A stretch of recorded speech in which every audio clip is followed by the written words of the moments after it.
So, something happened last night as of recording that many of you probably have heard about, or at least or even saw unfolding live if you were still awake.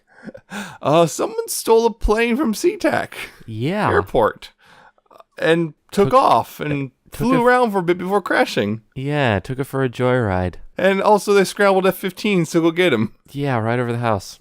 Yeah, I heard them, and I was like, what? A lot of people heard them.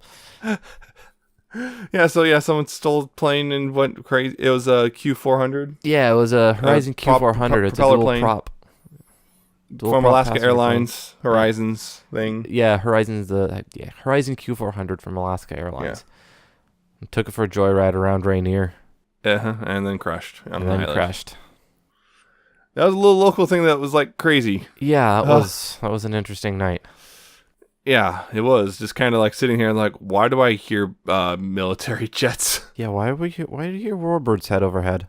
And then things went down. So yeah, don't steal planes. Don't steal planes. Probably shouldn't steal anything, but planes in particular go really bad for you. Yeah. But we're not here to talk about planes. We're here to talk about ponies. So let's move on to that.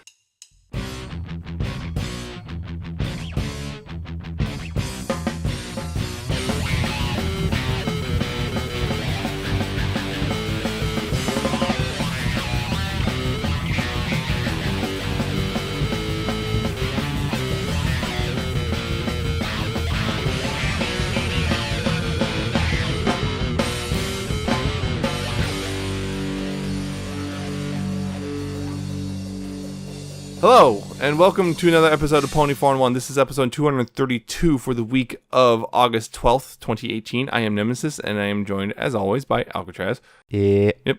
We got a couple things to talk about. Not a whole lot of news because, well, we're back to normal weekly schedules, and thankfully, no crazy holy crap stuff happened. Yeah, we went through all the news last week. So we just do have some things, a couple big things here and there. We, of course, have a new comic to talk about that just came out, and a new episode, sort of new-ish. It's relatively new. Depending on when you watched it. It's new. We're going to talk about that. And we also have a little tiny bit of a discussion about this little BronyCon panel we saw, I kind of thought was interesting. It says information coming out of that. Yeah. So let's go ahead and get started with news. As usual, if you want to follow along, go to pony411.libsyn.com/show notes. It's spelled LIBSYN. Links with more details and whatnot are there. In convention news, HarmonyCon Dallas has announced Ellie Ray, the voice of Miss Main. That's the one down in Texas, if I remember new correctly. One. Yeah, it's like the one that's replacing. I mean, it is HarmonyCon Dallas. Yeah, it's the one that's like replacing, or taking the place of Nightmare Nights. Yeah. And Crystal Mountain PonyCon is ending this year, and possibly in a huge fireball. Yes. Of all doom. Yeah, there's things happening. Let's just say right now we're seeing this break as we record, but basically they may be in financial trouble and trying to use vendors as a quick fix, and if vendors are not having it, apparently financial troubles, and they're over approving of vendors, and they're gonna basically screw everybody over in the process. It just we're seeing news that does not look very good. Yeah, in a huge way. I would be Hopefully very that doesn't leery happen. if you're planning on going. I'd be very leery now. So we don't have all the new information yet, but things aren't looking good over there. Moving on though to fandom news, the Galloping Stars MLP-inspired tabletop RPG was attempting a second Kickstarter after the first one failed. Huh. They didn't quite make their funding goal. Oh. So they're trying again with a smaller goal and reworking and whatnot. Yeah, okay, they're actually pretty close, and they're probably going to make it. Yeah. They're asking for 5,000, they already got 3,700. They got 22 days ago, they'll probably be fine. Unless it stalls out. Yeah, which could be possible, I don't know. Merchandise news. Amazon has listed the best gift ever blind box set. This is just, blind bag ponies, except in a box. All of them in one box. And what's interesting is they all have a pearlized look, except the main six have glitter in them. Glitter. Go check out that picture if you want to see who comes in it. More dragons have been added to the Gameloft MLP game. More dragons? More dragons. Jeez, why do we have to have so many dragons? Including Garble. Oh no. And just Aquamarine Dragon. And it does not have a name. And Russet Dragon. Not important enough to be named. They're just dragons. And the MLP pop-up store will be returning in Japan starting August 25th and running through September... Where was it? 7th. It'll be in... Let's see. Harajuku. I'm not even trying to pronounce those names. Shibuya-ku, Tokyo. Yeah, the whole pop-up store thing is a bit interesting. It's very different culture to do that because you don't ever get stuff like that here in the U.S. You don't get little pop-up stores. That's just not something you see. Well, kind of. I mean, at the local mall, there's always been this store that opens and closes like in November, and they're there through the holidays, and they close in January. Huh. So it's kind of a thing. It's kind of a thing. It's not a very big thing here. Yeah. And the Quest for Girls news. The constructive criticism you choose the ending short is on YouTube. The one with Applejack and, play sets. A set for a play. Yeah. Friendship is Magic news. The Washouts will be airing early in Australia on August 19th, showing once again, yes, we're going to keep doing this for a while. Yep. Probably going to go through the entire season. Mm-hmm. And the Discovery Family airing schedule for September is out and includes, of course, MLP, or also we want to be talking about it. And so, one a week for every week of September. And there was no breaks there. No breaks on this train. So starting September 1st, On the Road to Friendship, when Trixie is invited to bring her magic to the far-off land of Saddle Arabia, she can think of no pony better to bring along their great and powerful assistant Starlight, but not all friends are meant to travel together. Oh no. Mm-hmm. Trouble in Paradise? And the Washouts. When Scootaloo becomes enamored with the Washouts, a touring group of stunt ponies, Rainbow Dash is concerned for her safety and worries that Scoot's days as her number one fan are over. I'm interested. Of course you are. It's funny is I'm pretty sure I'm going to be one leading that episode. Oh no. A Rockhoof in a hard place. When Rockhoof, heroic pillar of the past, is having trouble fitting into the modern world, Twilight, Sparkle, and her friends strive to help him find a new purpose. Interesting. What lies beneath? The students at Twilight School Friendship are cramming for history of magic in Equestria, examine the school library when they discover a part of the school that nobody else knows about. When they decide to do some exploring, they end up learning much more than they bargained for. That's a very common trope. Also, the that's secret dungeon in the school that everyone's forgot about or something. Which is weird because the school's brand new. The school is brand new. So it is a bit odd. It's not like this ancient but thing. that was on top of a graveyard. You did what?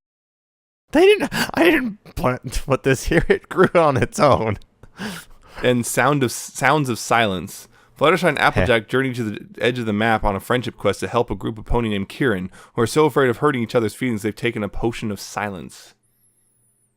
We actually saw some previews of this from the animation. Yeah, I've unfortunately seen a couple spoiler images of the Kierans. Mm-hmm. We've seen those. Interesting. So we have a Garfunkel reference. But we also have, like, monks, because they've all taken a vow of silence. Yep. To not hurt each other's feelings. Except for one, apparently. Except for one. Who apparently is the guest star of Rachel Bloom, I believe. Huh. I believe that is her. Yes. So, Sound of silence. Sounds of silence. A little different. A little different, because they can't quite use the exact name. Well, they could. But anyway, that's the news. Yeah, not a lot, like I said. Nothing really huge. Well, the one kind of big thing blowing up right now, but... yeah, the CNPC thing. Yeah. But anyway, moving on to discussion stuff. I said this at the top, but yeah, there was a BronyCon panel with the writers of the show, and it's some interesting stuff out of that, I think. And so I just wanted to talk about it real quick. It's not really news, per se. Yeah, not really news, because they're talking about old things. But yeah, there's some interesting things. Yeah, just kind of talking about some of the insights and like inspirations and oddities, I guess, of working on this show. Yeah, little things that happen behind the scenes and stuff that gets cut. Like, and since the Vibe of the Smile song, well, that was season 2. Yeah, they go way back. Was based off Walking on Sunshine. I'm walking on sunshine. No. Stop. Especially in that voice, do not. Let's see. The what was it? The Party Pooped episode. way different apparently at one point. Oh yeah. Apparently it was completely different, and they ended up completely just redoing it. Yeah, it's whole like Pinkie wanted to have no more ideas for a party or something. Wanted the Vision Quest, and it was a bunch of weird stuff in there, and then apparently like Hasbro made it so unfunny that they decided to completely redo it. but by all the stuff, yeah. Corporate notes made the episode complex and unfunny. So they completely tossed out everything and started over. Yeah, there's an interesting one was the Yaks originally got to see a beautiful view of Equestria from Twilight Castle, and sadly admitted the Yaks don't have any friends and don't know why. And it's like, oh. Yeah, that's so. Yeah, there's interesting stuff there. It's like Nick Confaloni's a bunch of weird stuff there, like the party guru, and which was going to be Chief Sandwich is going to return. Yes, but he was going to have taken a vow of silence because they couldn't get the voice because Weird Al wasn't around for that. Yeah. So yeah, lots of weird stuff there. 13 pages of notes though. Dang. The main attraction. That's the one with Coloratura. Yes. And went through. It's just kind of like it got Lena Hall, and it's like, whoa, got Lena Hall. And all talking about I think we said this way back when we talked about this episode. Yeah, Lady Gaga, obviously. Lady Gaga was the obvious, and she it's obvious that was what she was doing. And then trying to come up with weird names for the band, and also trying to put some band names from one of Gene Barrow's books. Yep. I noticed that's one of the things Amy Keaton Rogers like to do is kind of reference the books a little. Yeah. Which is kind of nice to connect canons when possible. Also, this is another episode that had a kind of a different setup. Was that AJ was going to be got offered the job as the manager and had to wrangle an overbearing entourage. Wanted the color of Pura. Color of Pura. Which was Nick's for some reason. I was like, why though? Why? Pony Baloney was there. I think I remember that one. The Pony Baloney. Pony Baloney. And they wanted Neil Patrick Harris. Neil Patrick Harris, who I can hear it. I can absolutely hear Neil Patrick Harris being Sven Gallup. He would have done really fantastic in that role. Apparently, Amy Keating Rogers has always had a problem with the teasers, the stuff before the opening credit stuff. Yeah. She's always had a problem with that. The cold opens are hard. Cold opens can be hard, yes. So there's stuff like that. Slice of Life. Oh, geez, there's a ton of stuff about Slice of Life. Larson had a lot to say. It was way different. They were gonna one point homage Simpsons 22 Equestrian Shorts was one of the original names thrown around. 22 Equestrian. Yeah. I'm just remembering the most popular one now. Aurora Borealis. Yeah. Because the episode Simpsons was 22 short stories from Springfield or something like that. Yep. And they wanted to get Jeff Bridges. That would have been so amazing. That would have been expensive. That would have been very expensive, but it would have been amazing. And he didn't some of the stuff we've seen before. He didn't want to do it initially. But then he kind of went for it because he's like, yeah, you know what? Let's go crazy. Yeah. Went over a lot of stuff that was cut. And I think this is some of this. I know I've seen some of this he's talked about somewhat, but some details we got little new details here and there. Stuff like siblings. Vinyl was going to have a voice. Yeah. Larson and then Hasbro said no. And then, yeah. I'm not sure why Hasbro said no. I suspect it is this. They knew that Vinyl kind of had a voice from the fandom, and that anything deviating from that would be kind of met with criticism. Yeah, and it does make sense, especially when you're doing this episode that's so focused on it's pandering. It was purposeful pandering. Yeah. Even Larson said he just went for it. But if you do that and then don't have the right voice on one of those characters, I can see a lot of people getting upset. Yeah. Flash Sentry not being invited.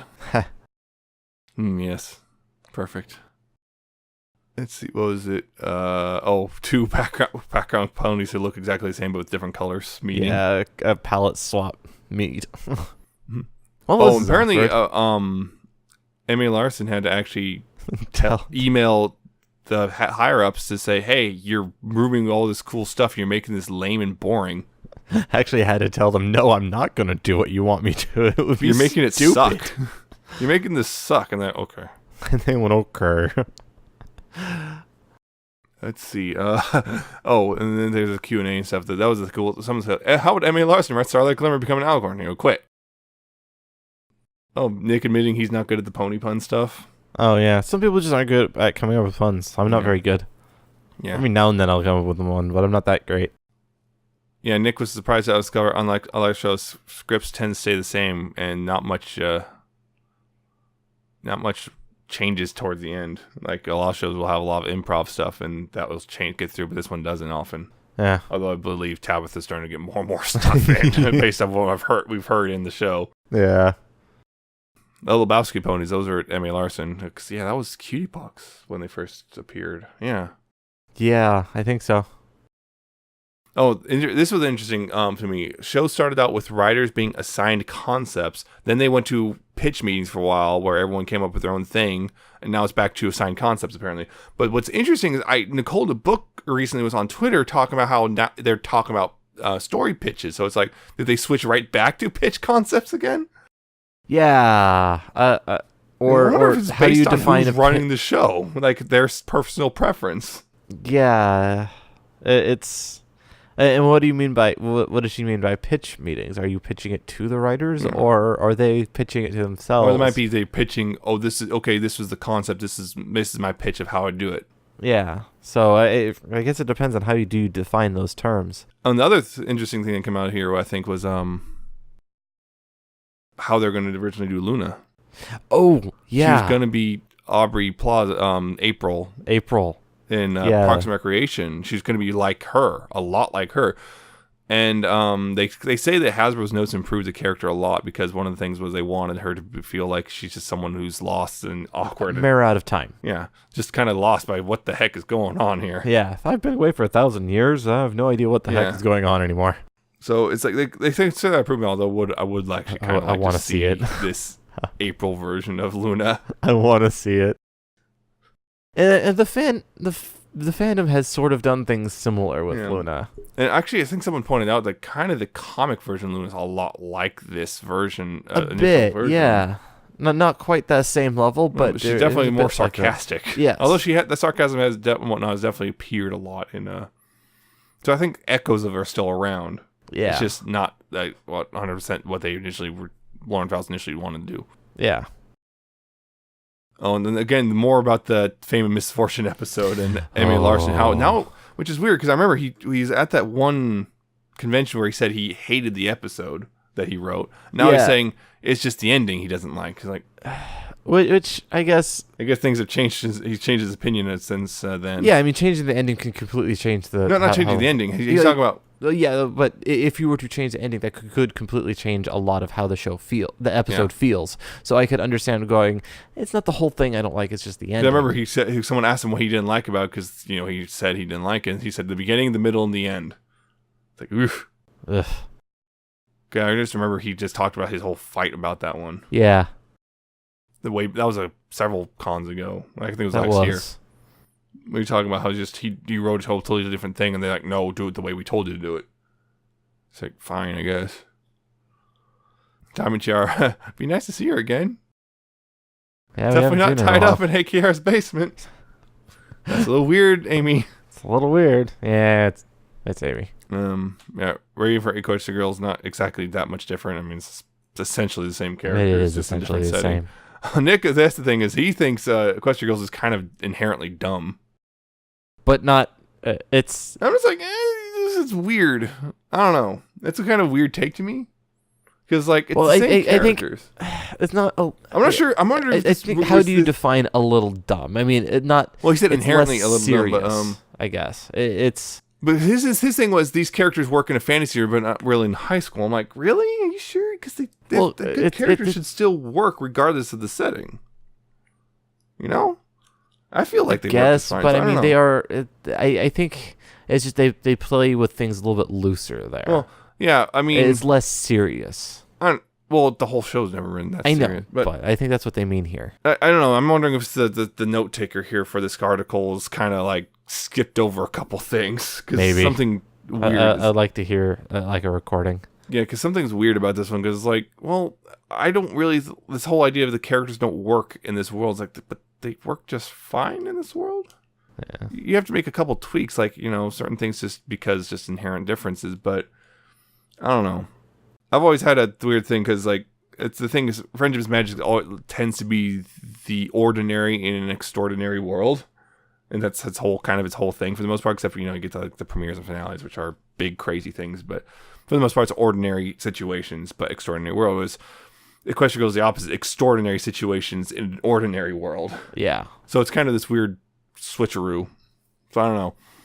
I'm wondering if he just didn't articulate himself well either. It's possible. Just because I can get it's inherently dumb because it's essentially a canon high school AU, which. That's usually the realm of kind of iffy fanfics. Yeah. So it's kind of a weird thing. So I can get the inherently dumb, but it's kind of that weird part of just. So my hang-up's not the inherently dumb part. It's the character's not working in this setting. Yeah. So I'm not sure. And of course, is it canon? Is question canon? coming Yes. up. Yes, it is. It's canon. Shut up. Stop trying to say it's not canon, you jerk. Oh, where some song inspirations like a song from Wicked was inspired by the Dash song Tanks and Memories. Oh, the first version of Rara's pop song on Main Attraction was way darker. And Hasbro said, no, back up. But would that be fun, writing something that's inherently anti-capitalist or something? And Hasbro going, what are you doing? Yeah, that would be funny. A lot of shows do it, just not often kids shows. Sometimes kids shows sneak it in, though. Yeah, sometimes they do. Sometimes they try to get riffing on the parent company. Oh, and this was an interesting one, was the show writers often agree with fans when fans criticize parts of episodes. That was interesting to me. Yeah, I can see it, because we all have, like, anyone who creates stuff, you always get those things where I don't like it, but that's what it is. And like they point at flaws and it's like, but that's just. That's interesting. Now it's like I want specifics now. You're not gonna get specifics because there's just too much material to work through. I don't know. I mean, Larson might actually do it. Larson might, but because he seems to not give a crap anymore. Well, because he doesn't write for the show anymore. But it would be interesting. AKR doesn't either, and she even mentioned that with Philly Vanilla that Hasbro encouraged her to make Pinkie really forceful. Which I remember she was defending that pretty hard way back when. Remember? Yeah, she was defending. So it's like that was a big stink too. I remember a lot of people upset about that. We said it wasn't as bad as people said it was. Yeah, I said it was like I thought my thing was it was fine. I thought it was perfectly within Pinkie's character, and I know a lot of people said it was out of character for Pinkie. Yeah, and Pinkie wasn't being. If I remember correctly, Pinkie wasn't being mean. She was just like not thinking it through. Yeah, she was more or less just not paying attention to what the effect she was having on Fluttershy. Yeah. And some people were like, well, Pinkie wouldn't do that. I think people were just a lot upset because it was Fluttershy. Yeah. And how dare you do anything mean to Fluttershy? Yeah, I don't know. But anyway, it's kind of interesting because I remember she defended her decision on it pretty hard. Now she's saying Hasbro pushed kind of encouraged her to do it that way. Yeah. That's interesting. But yeah. Because I just want, part of me really does want specifics out of this, like the whole, what exactly is it, like the stuff, like one example of like what something fans really criticize that you guys got like, yeah, we know we didn't like it either, but we kind of had to do it. Or we didn't have time to fix it, or to try and sit down and figure out a better way of doing what we had to get this through. We wanted to, we just didn't have time. Yeah. Or we would have had to completely rewrite the script from scratch. Or it's just one of those simply like Hasbro said, no, you do it this way. Yeah. That happens too. It's like Hasbro just do it this way. And it's like, but that way's dumb. Do it. Okay. Like I remember the Everfree panel with the gym just saying this. Hasbro's like, do Equestria Girls. It's dumb. Just do it though. Okay. And they're like, it's because their whole thing was like, if we don't do it, they'll just get someone else to do it. Yeah. Because it's like they're not going to just not do it because we said no.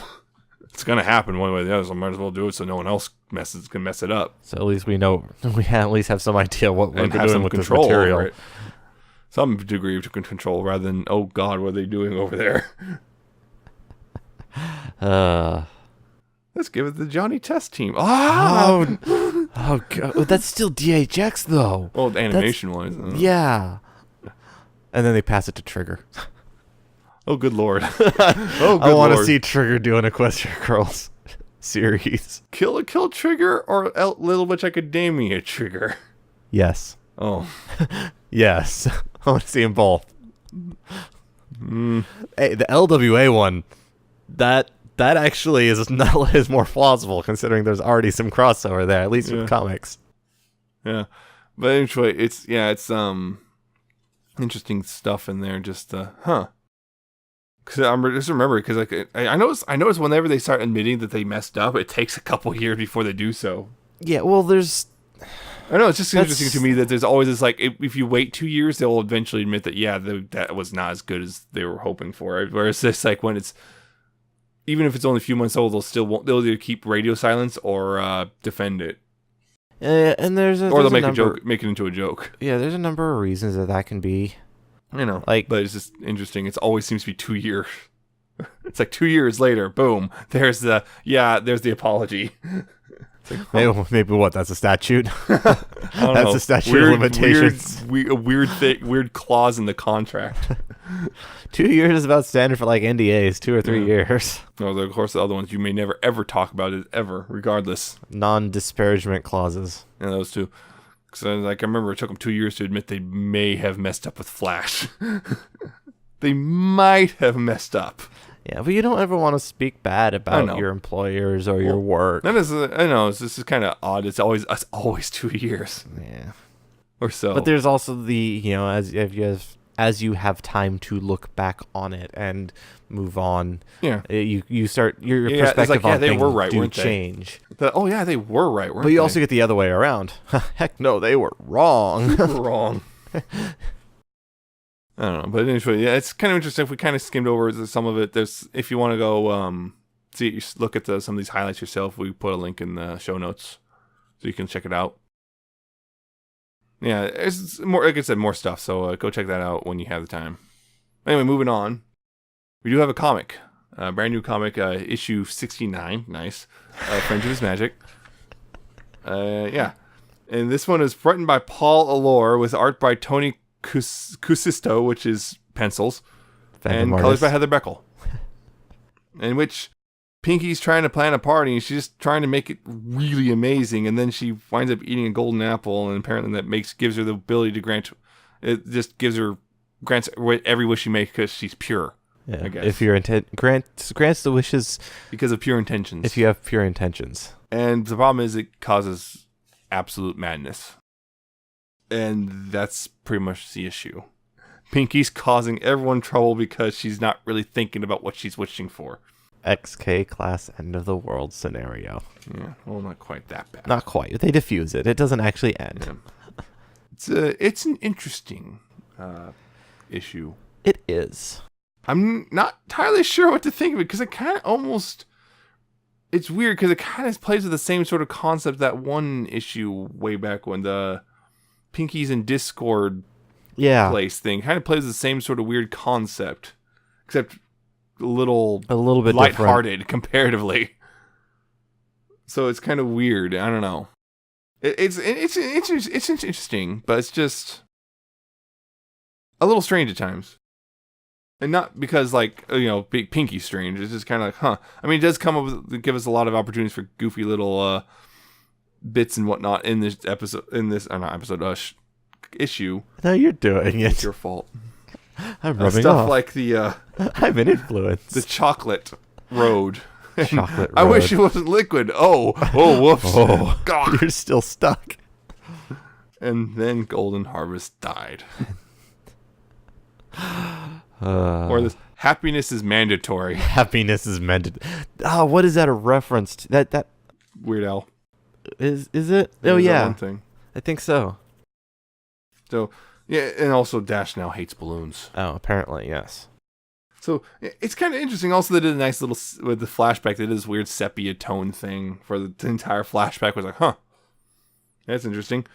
So yeah, because the golden apple is just right there. A golden apple of legend is right there in Applejack's farm. Because when you have that many apple trees, you have better chance. Because shut up. There.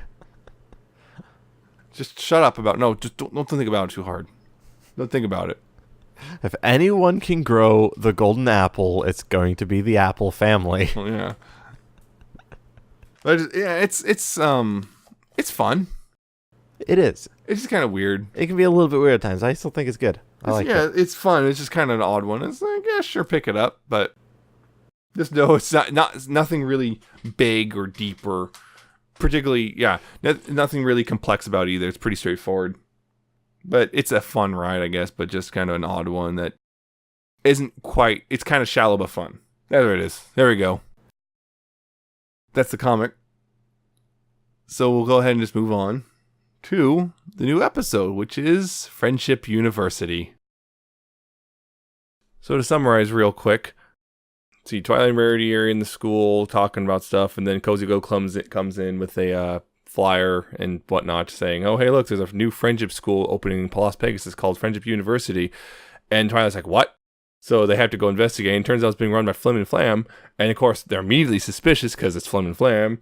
And they're snooping around trying to figure out what it is. And oh, look, turns out Starswirl is attending, which blows Twilight's mind. And she's kind of upset. She gets, so they try to go undercover. Twilight gets caught. And they keep insisting it's got to be a scam. And turns out it is a scam. And the Flim and Flam are trying to take money from everyone through garbage. Yeah. And they discover this and turns out, Starswirl finds out too. And then it's shut down. And yeah. Everyone was happy ever after. Yeah. I really like this episode a lot. It's got Twilight as the main focus. It's a really fun episode in my opinion. I really, really did enjoy it a lot. It was all right. It was pretty good. It was all right. All right. It was good. I'm not going to disagree with you. It was a good, fun episode. It was just, for me, it's just a really fun thing. It's just, a focus on Twilight again. And oddly enough, I can't think of any episodes off the top of my head where it's Rarity in Twilight. It's a good point. We don't get those two, I don't think, really often. The only thing keeps them in my head is Green Is Not Your Color, and that's more of a Rarity and Fluttershy episode. Yeah. So I'm honestly blanking. I can't remember because I'm thinking about is Rarity has a tendency to either be solo or ensemble. When it's Rarity focus, or Rarity plus ensemble, I should say. So it's kind of interesting, or Rarity and Applejack. I'm thinking about it because like Rarity's been and will be partnered up with almost everyone except for at this point the one she hasn't really are Dash and Twilight. And we just got Twilight and Dash is coming. Well, we already had that too with Rarity Investigates. Rarity Investigates, that one. That was almost forgot about that. Yeah, Twiligh's really the only one that she hasn't been paired off with in the show, and yay. So I'm pretty sure Monochromatic's pretty happy. Yeah. I liked that a lot. Just it's a interaction. We kind of see them interacting a lot, but not as the main focus of the shows. So it's kind of nice seeing it like actually happening, and it's kind of silly sometimes. Yeah, the only other one I can think of where they were interactive Dash was there as well, and that was the Spike goes on a quest. Oh right, Dragon Quest. Or was it? But because it was Rarity, Twilight, and Dash. But that was a Spike centric episode too. So yeah, that's the thing. The other thing is like, oh hey, look, it's like Rarity and Twilight interact. It's usually because Spike's somewhere around too. No Spike this time. Gotta go to Las Pegasus. And also for Return of Flim and Flam, which is Return of Flim and Flam. We got a song. We've got another song for them. That's the third time now from them. I think they have to have a song in every episode. They didn't have one in the Applejack Fluttershy episode. Oh yeah, that was the one time we had 3 out of 4 appearances have songs. Well, 3 out of 4 Friendship is Magic appearances because they appeared twice now in Equestria Girls, where they're just kind of as sleazy as they are here. But it's also interesting because this is Flim and Flam are the antagonists, but it's not an Applejack episode. That's a first. It's Twilight, and Twilight's, of course she's well aware of Flim and Flam's exploits. I'm pretty sure Applejack has told her all about them. Yeah, it's interesting. So they kind of mix and match the villains and whatnot with the heroes. Yeah. I thought it was kind of interesting. Just that kind of showdown, I guess, like how that would go, and went really well. Yeah, there was also a lot of funny bits in it, I think. I think it just got to me was just, my name's Eyepatch. I wear an eye patch. Yeah, it was. Because Rarity's idea of a good disguise for Twilight was just put an as an eye patch and a post-it note over a cutie mark. Yeah, it didn't work. And Twilight is like, this isn't gonna work. And hey, guess what? It didn't work. Although it worked on that one guy. It worked on the one Hey, student. strangers! He must be stupid. Also, it's the second time we've seen Twilight wearing an eye patch. Yeah, this time didn't have like the bandana and the messed up hair. Yeah, or the cat suit. Or the cat suit, though. Still, Twilight wearing an eye patch again. How about that? It's back. And Rarity, of course, calling herself Plainity. Plainity, yes. That's not obvious. Except Apparently it wasn't. Worked. Then again, they didn't really know who Rarity was. Yeah. That's probably why it worked. Yeah, Plainity? And then star pupil? And then, no, I'm actually Rarity. Who? Oh. I just love that. Just who? Man. Oh, just wow. Just bad-mouthing the princess right in front of her. Just like, I thought the princess of friendship would be more friendly. It's like, wow. Wow. You can disappear, you know. She can make you disappear. But she wouldn't. She's a princess of friendship, and that wouldn't be very friendly. Okay. Celestia could hear about this and make you disappear. Oh. Nah, that would be a lot more problematic. The god ruler of the country shows up. Hey, oh, crap. I heard you talking crap about my fellow princess here. About my faithful student.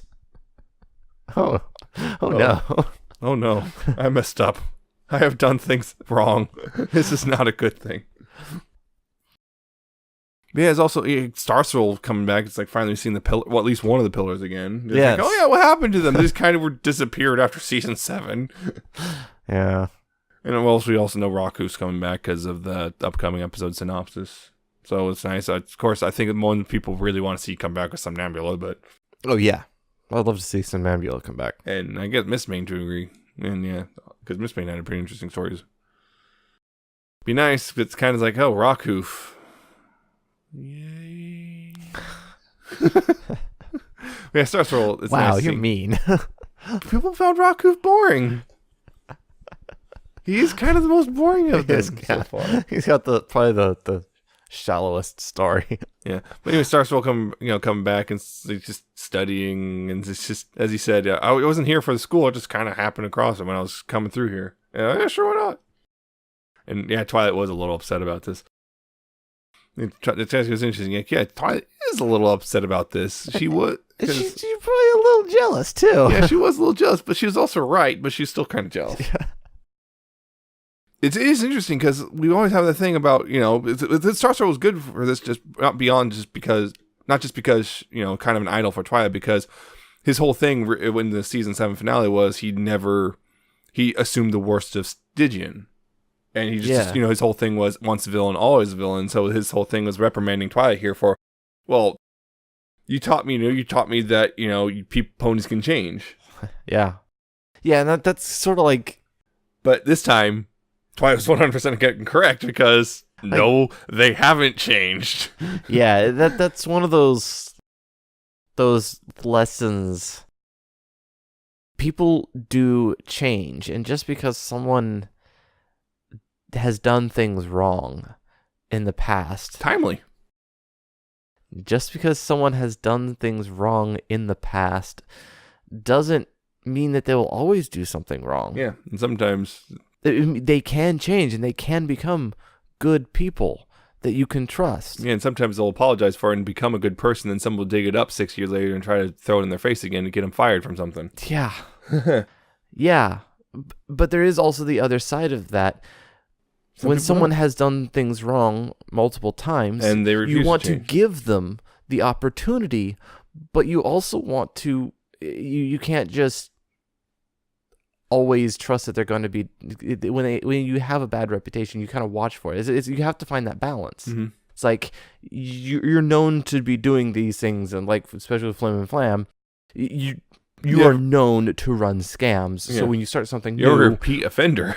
We know that there's a high chance that you're going to do this. We want to give you the opportunity to do the right thing, but we've been burned before. So the whole thing, you have to find that balance between allowing them to do the right thing and protecting yourself when keeping an eye on them, making sure they're not taking advantage of your trust. Yeah. Because that's the other thing was, their whole scam was, it's free to come in, so what's the scam? Oh, it turns out they charge you for worksheets. They're razor blades. Yeah, the razor blade model. Yes. So it's, or to a degree, some free-to-play games. Oh, here you can have the game for free. It's that you actually want to do something fun? Oh, you have to pay for that. Yeah. The freemium model of schooling. Yes, and then also, of course, we're basing them off Starswirl's work. And also Twilight's book. Yeah, their lessons are literally just every other page of Twilight's book. Yeah, because their whole thing was half the time. Because it's literally half the lessons. Yeah. Although I suspect a lot of those lessons are kind of broken just because, again, every other page. Yep. Like, wait, what? So that was a interesting use. That does bring up a point. Why didn't Twilight recognize those? Because she was looking through the lessons, and why didn't she recognize, hey, wait. Well, again, remember some of them are based off Starswirl stuff, so it's like new stuff based off Starswirl's work. So it would make sense. Unless they rewrote the lessons, too. That too. Because if they're just straight up copies, I'm pretty sure, hey, wait, I wrote that. That's literally my writing. Yeah. The other thing about that was, their whole scam was they were trying to raise money for their resort. Yep. Expand the resort. Yep. And that was funny. I like that as a scene as well, because, they had this big old secret vault and everything with you had to adjust the clock to a certain time and turn the both way paintings around, and then it opens up the door, and they're in there, they're planning. It's like, I want to put this thing here. And then Twilight's like, hey, what? Just kind of calmly comes in and starts talking to him as well. And they're like, yeah, you're right. Wait. Uh-oh. Uh-oh. And also, they try to attempt a kind of a Cold War situation of, look, we both could destroy each other. Let's not do that. Nah. And Twilight's like, I'm going to do the right thing regardless. I also kind of like this. Like, I'm willing to take my whole reputation, risk my whole reputation if it means doing the right thing. Although her reputation is safe in this point. It's like, I'll release this photo of you sneaking into our office. Okay. Yeah. Okay. And I'm showing that you were, in fact, that I had every right to do that. Besides, I am the law. Yeah. Yeah, and also the other thing was Chancellor Neighsay's return as well. Yes, I was like, have we actually talked about him throughout the entire... Nope. Yes. I didn't even mind. He's there since the beginning. The racist is back. And God, he's still super racist, and I still hate him. And I hate him I cannot, so much. I don't care how the finale goes, because I'm 90% certain he's going to appear in it. I want one of the main six, at least one of them, to deck him. Yes. I want him to get punched in the face. I'm going to deck you in the schnoz. I'm sorry, that's the new one. Because it's just like, he just needs to be punched. It's just punch Nazis, please. Yeah, because, man, he's just... What was his whole thing about was, like, the whole... Those creatures. Those creatures. And there's also the thing is, like, he was talking about his actual sort of, like, disease that they're giving to you that makes you rude. It's like, I don't want to be infected. It's like, God... I hate him so much. Oh man, if they pull some redemption nonsense in this finale, people are going to complain, because what are you doing? Just no, he's not likable. Stop. He's awful. God, I hate him just so much. Yeah. Just almost everyone hates him. Visceral. What's interesting though is he's still in charge. Yeah. It's like what's also interesting is no one's ever I don't think anyone's really in the show pointed out his racism. Yeah, it's always kind of brings up and kind of glossed over. It's like, it's blatant. So it's obviously they were trying to show how it's wrong, but none of the other characters bring it up against him. So it's weird. I don't know. It's like they kind of uncomfortable just kind of go around it. Which is also because I'm surprised he still has his job, just because, he almost started an international incident with his racism. Yeah. I'm surprised he's still in charge. Like, wow. Well, you'd be surprised how easy it is for What people kind in of power. blackmail does he have? Well, you'd be surprised how unfortunately easy it is for those in power to keep their power. Yeah. But again, this is How hard it is to dethrone someone who's been put into power. Well, Celestia, all you have to do is say 1 million years dungeon, and there you go. God, I just hate him so much. He's pretty bad. He's pretty bad. I just hate him so much. Yeah. Also got a little tease at the end. It's like, okay, I just don't know. How do they get your textbook in the first place? And who opens the door? Cozy Glow. Cozy Glow. Suspicious. Gee, I wonder. Obviously, it was Fluttershy. Obviously. Only one who could have done it. But it's just a lot of fun. They referenced all 3 of their previous appearances, including, of course, because the resort has to be referenced because it's the same place and everything. That's central to the plot. It's weird because the other thing I kind of found weird is because they came into the school and like there's a big old crowd in the room. It's like Twilight remarks that there's more ponies here than the entirety of this room than the entirety of the school. It's like, that's what? A really small class size you've got there. Especially since that building's pretty big. They've got a huge building, and I think we know this the young 6, and we know there's others, but it's like, what, did you only have like 12 students? Yeah. 2 groups of 6. Man, yeah, we saw the young 6 kind of when they're talking about investigating this friendship university. We skip out on class. If Rarity will let us skip on our sewing class, and then I just have to say, you may not. Yeah. Oops, you messed up. And of course, that's pointed on Twitter. F you. F you. Friendship. You know, it's interesting. So we have a big university that actually turned out to be a giant scam. Yeah. I wonder when we know where that happened. I'm wondering if this was inspired by real life events. I wonder if it was. Big old scam. Turns but out. The nice thing is here with this, Flim and Fam were forced to return the money they got. Yeah. Not so much in TU. Fortunately, things in real life don't always end as well as they do in cartoons. Alas. But yeah, it was. I just really enjoyed this episode a lot. It was just a lot of fun. Twilight and Rarity bounced off each other really well. I just also like when Rarity just kind of says we have to go undercover, and Twilight just immediately just smirks like, yeah, just like immediately on board. And then, then Rarity's whole plan was half good. Rarity's disguise worked. Rarity. I like how they both jump into the broom closet together. Oh no. Oh yes. So yeah, it's a lot of fun. Thankfully it's one of my favorites actually so far this season. I think a pretty good one. I have to really think about that, but yeah, it's so far one of my favorites. So yep, I enjoyed it. It was just fun, and it was nice to see Twilight. And hell, Twilight was a little snarky at times too. Again, so that was nice too. And it also just Twilight during the song as well, just kind of like, what? No, wait, hey, hold on. Yeah, they were using her presence there for their own advantage. Even though that's not why I'm here.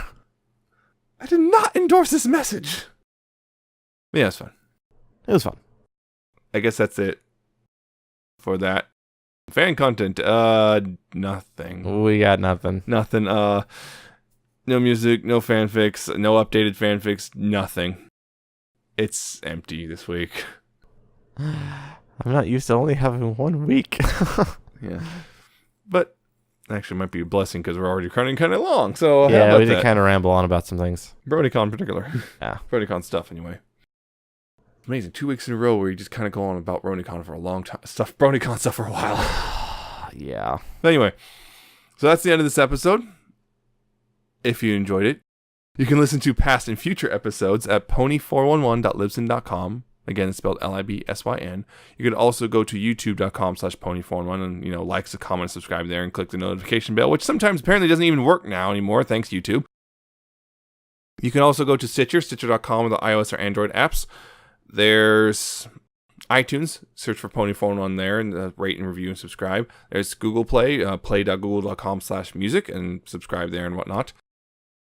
You could also go to Ponyville Live and just find us there along with other podcasts and radio stations, including Ponyville FM, where we air every Tuesday night at 6 p.m. Pacific, 9 p.m. Eastern, if you want to check us out there.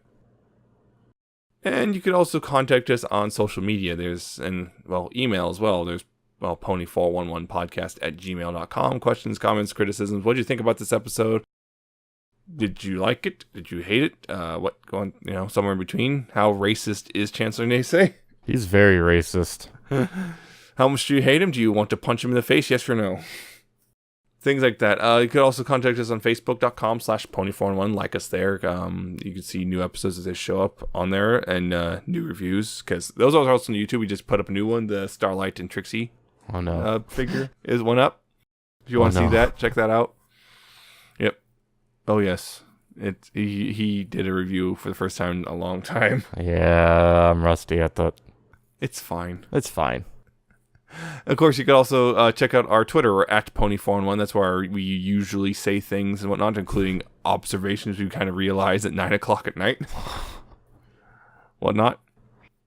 We, of course, have our Twitters, our personal Twitters. I'm at Nemesis Prime 1. He's at Alcatraz with a 7 and 7T and an _ at the end. Again, been Transformers and reviews and stuff. I don't think I've tweeted anything recently. Not like that's unusual. And just hey, there's a plane being stolen. I didn't even tweet that. SeaTac.